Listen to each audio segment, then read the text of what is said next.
I'm Sylvia Reed, 30, the misfit in a gilded family. Philadelphia glittered that night. Crystal chandeliers. Champagne laughter. My father's empire on display. Reed hotels, 30 years strong. Tailored suits watched like judges. I tried to disappear in satin black. I should have known better. Dad took the stage, voice like marble. He praised loyalty, legacy, control. Then his gaze nailed me to my chair. Some people, he said, blade cold, disgrace this family.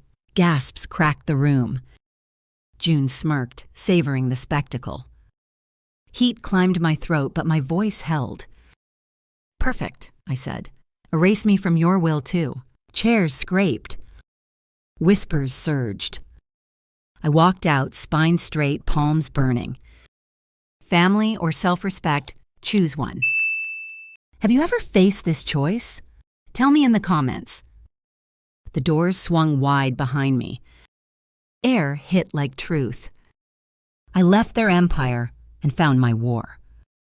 Top of form, I didn't become an outsider overnight.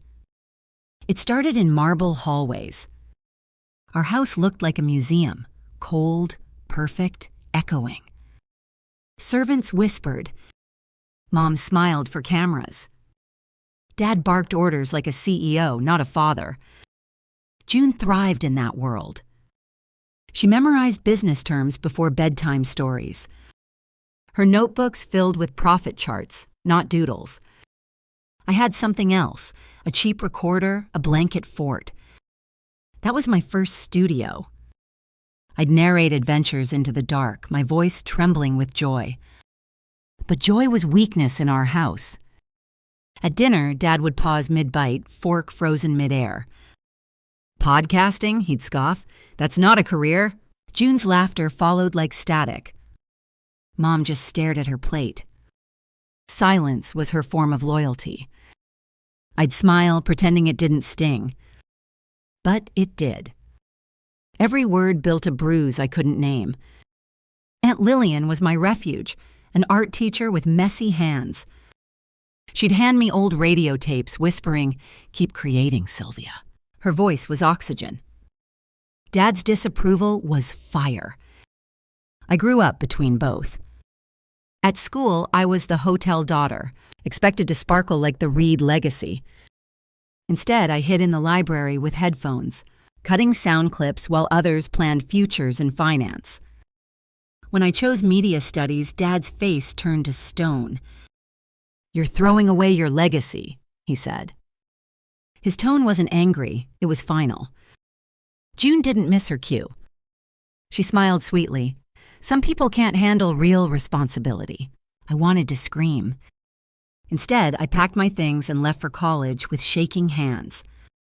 The first night alone in a tiny dorm, I hit record and whispered, "This is my beginning." The recorder clicked softly, and for once, I felt heard. But family doesn't forget rebellion. It waits. It circles. It punishes.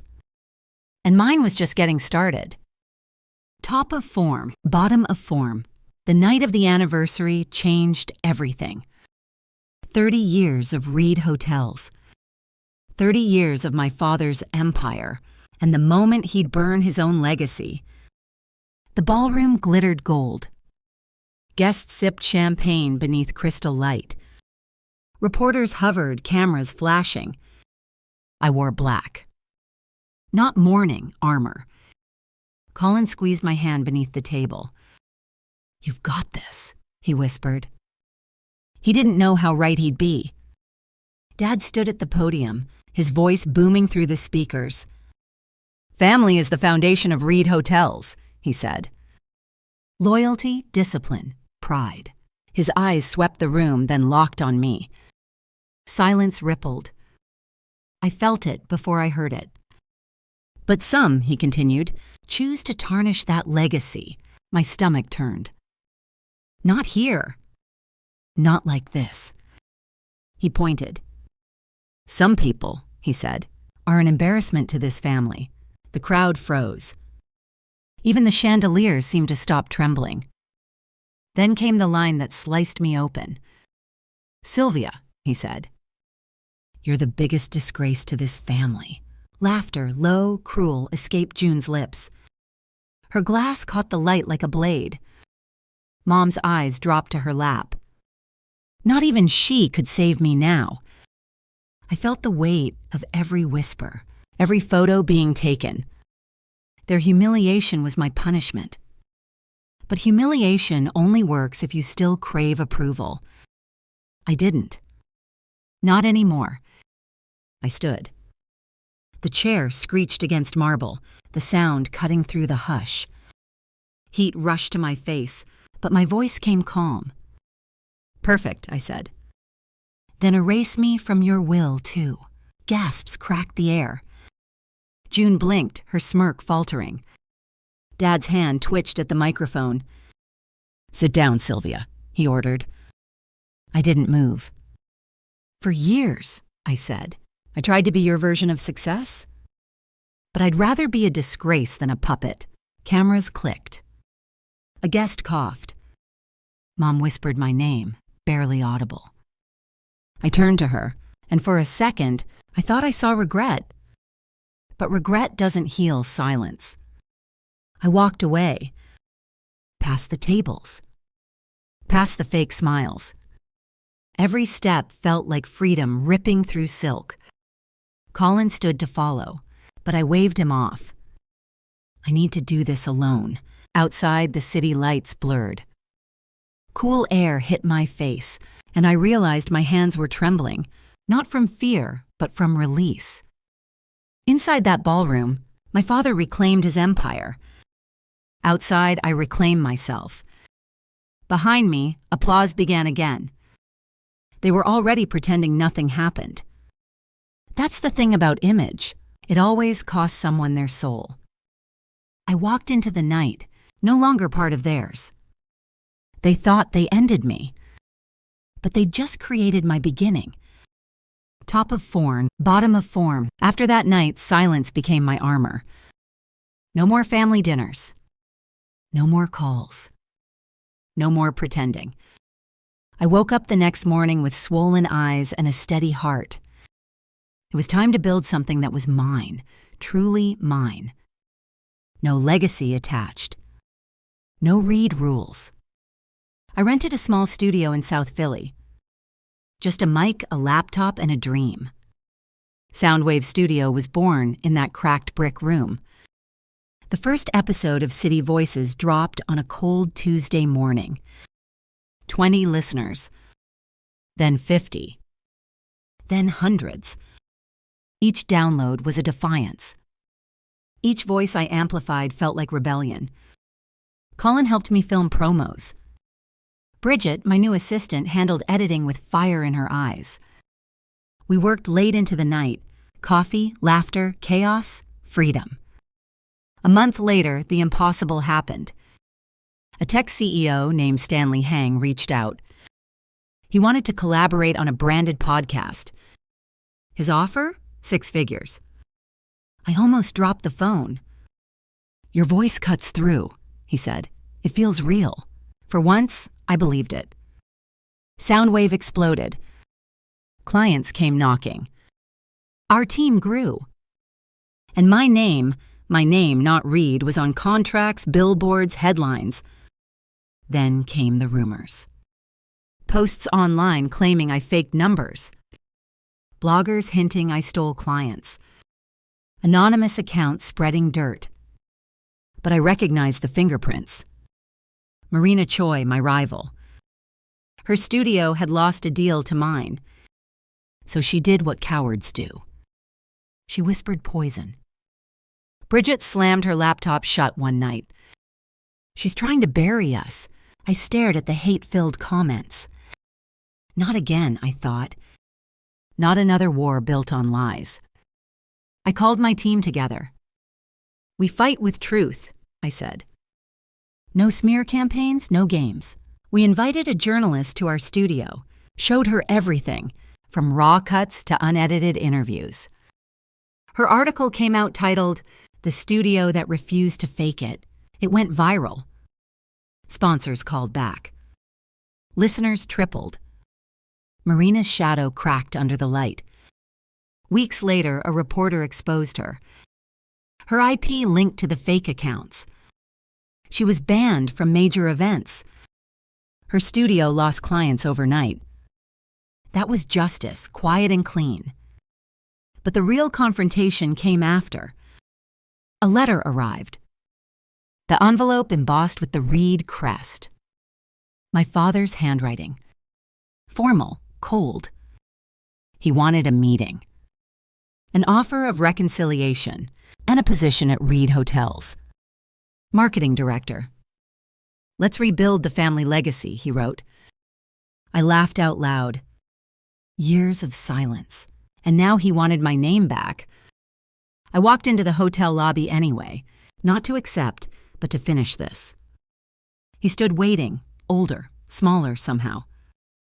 June sat beside him, her arrogance dulled. Dad, I said, voice level. You wanted a legacy. I built mine. He frowned. You could have been part of something great. I am, I replied. Something that doesn't destroy people to shine. June folded her arms. You're still dramatic. I smiled. And you're still failing. Their empire was bleeding money. Everyone knew it. But I didn't come to gloat. I slid an envelope across the table. A donation receipt. $100,000 to fund art education in Philly's poorest schools. From Soundwave Studio. That's what legacy looks like, I said. Dad's jaw tightened. Mom's old silence filled the space. I stood. Keep your empire, I said softly. I'll keep my freedom. And as I walked out, I didn't feel anger. Only peace. Because for the first time in my life, I wasn't fighting to be seen. I was shining on my own. They tried to silence me. Instead, I became the voice they'll never forget. Freedom didn't come easy. It came with rent due, late nights, and endless doubt. But it was mine. After walking out of that ballroom, I poured everything into my podcast. City Voices became my lifeline.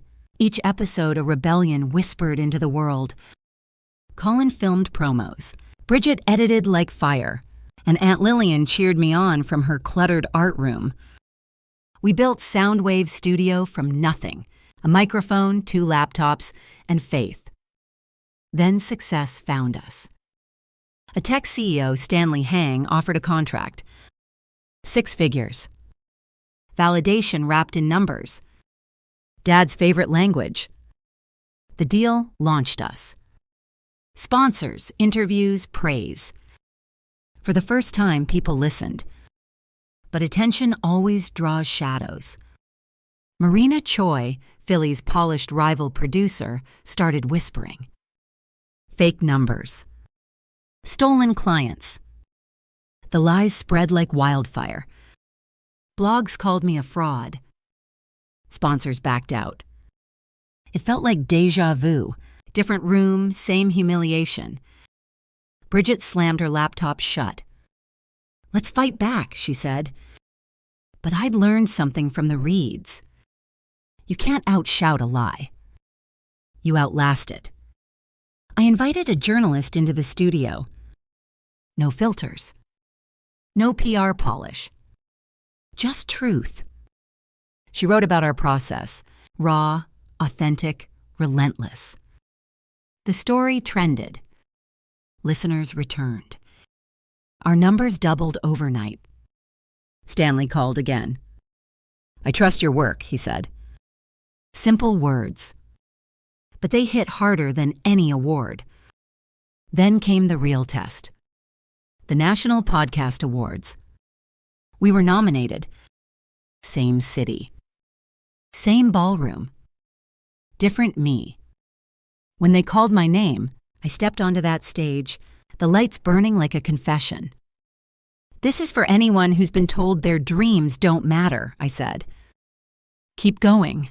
The applause shook the room. After the show, my phone buzzed. A message from Dad. Congratulations, let's talk, we're proud. 2 words too late. Reed Hotels was collapsing. June's expansion a disaster. Their empire crumbling beneath its marble floors. I didn't reply. Instead, I announced a new project, Voices of Tomorrow. A charity series funding art programs for underprivileged kids. Every dollar we raised felt like reclaiming what they tried to crush. The press covered it. Disgraced daughter turns pain into purpose. For once, I didn't hate the headline. When Mom showed up quietly at the fundraiser, I smiled, accepted her hug, but didn't invite her in. Some doors stay closed. Marina's rumors died. My studio thrived. And the Reeds? They watched from afar.